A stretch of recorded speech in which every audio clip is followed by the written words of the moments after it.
This is Hodor. He's the only boy in this entire litter. And one of the cool things about Hodor is the fact that his rosettes are developing earlier than normal, meaning they're opening up pretty well. You can see inside the rosettes.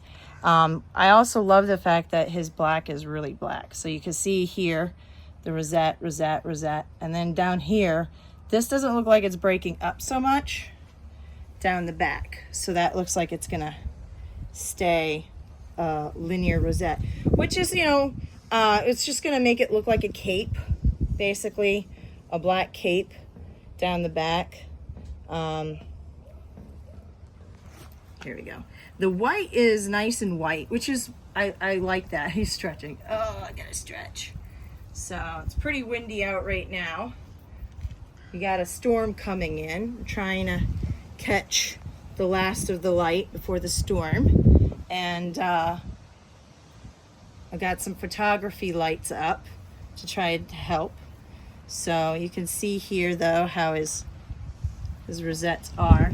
So the thing about Hodor and his litter is that initially when presented with a new environment, they're just a little bit, they hold back just a little bit. They're like, okay, what's going on? But they're also they're kind of young. And then I would say within like 5 minutes, not even, they're like, all right, this place seems okay. And then they're off to the races, figure out basically what's going on. And I say that just because I've had some kittens that are just like ridiculously fearless, and they jump first into everything before they even know it's safe. They'll jump off of anything, they'll jump into anything, and you know, as soon as you put them in a new environment, like they'll just start taking over essentially. I like the ones that kind of take a second, you know. They're the safe ones, you know. They're the ones that you don't have to worry about so much. They actually care about their safety, you know.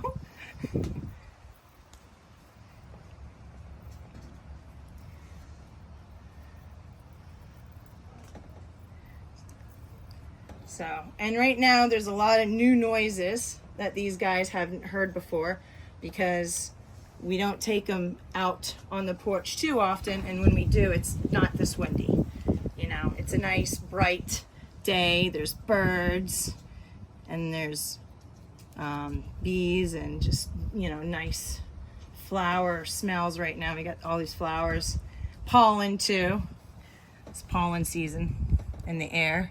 But it is windy, so we got stuff blowing around, like actually on the porch, trying to keep things from getting everywhere. So a lot of rustling can be a little distracting. I was actually really curious to know how well this photo shoot and the video is actually going to do with basically a storm brewing. Now, our Georgia storms, they can get really crazy, really loud, like thunder, clap, shake the house. Oh, look what you got, loud. And the wind can get insane. Like, I actually had a gazebo at one time. Cannot have a gazebo anymore. Turns out the wind will destroy them, rip them to shreds, depending on how you build it. So you can't get a store-bought gazebo. You have to custom build them to withstand essentially hurricane type wind. Oh, look at you.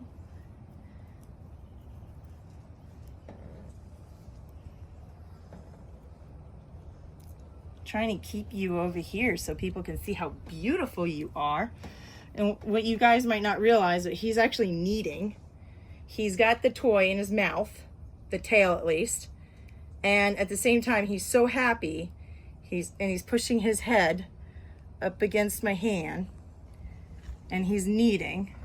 And so let me tell you what kneading is, because a lot of cats do it. It's comforting because when they were nursing off mom, they would knead like this on mom. And what that did was it actually stimulated milk production in mom. So it's instinct, but at the same time, it's comforting. So no different than when we like to be rocked as babies and then later on rocked when we're older. It's comforting. So and yes, he will push his head up against you.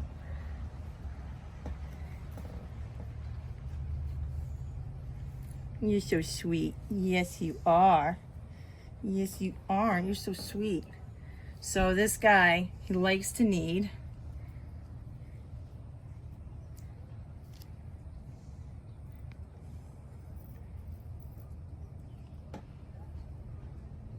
And this is one of my techniques when it comes to socialization, which you guys can do at home, is when you play with them, you want to touch them and pet them, because this is how you get them used to your hand and, even being picked up, right? This is how you get them used to being picked up, because you want them desensitized to that. And it's a technique that anybody can use. And what you're doing is you're sort of distracting them a little bit with the toy, but at the same time, they can still feel that sensation. And the thing is that the sensation is actually nice. And so you're trying to get them to enjoy that too. So then they seek it out. Then they learn to seek out the feelings. And he just wants to jump off. He wants to jump off now. But that's why. And I do believe in kangaroo care. You get like a hoodie with a little pouch in it. You can actually buy these hoodies off of Amazon that are for cats, and you can put them in them and walk around with them in the pouch. Get them used to that. So cats, they adapt to what they're used to. So, and I can get them started when they're younger, but you can definitely continue it.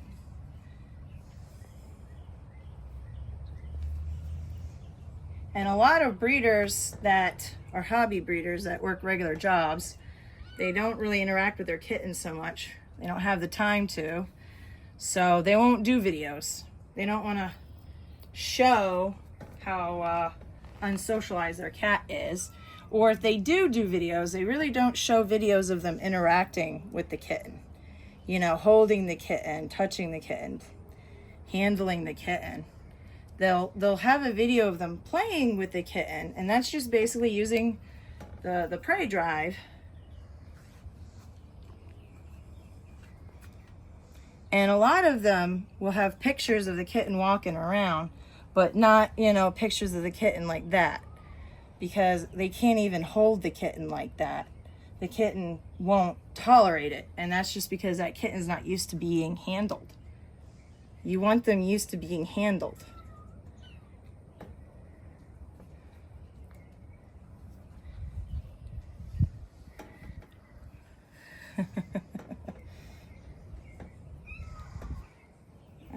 The other guys want to play too.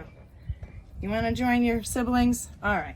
Well, this is Silver Boy Hodor, and I'll have pictures of him too.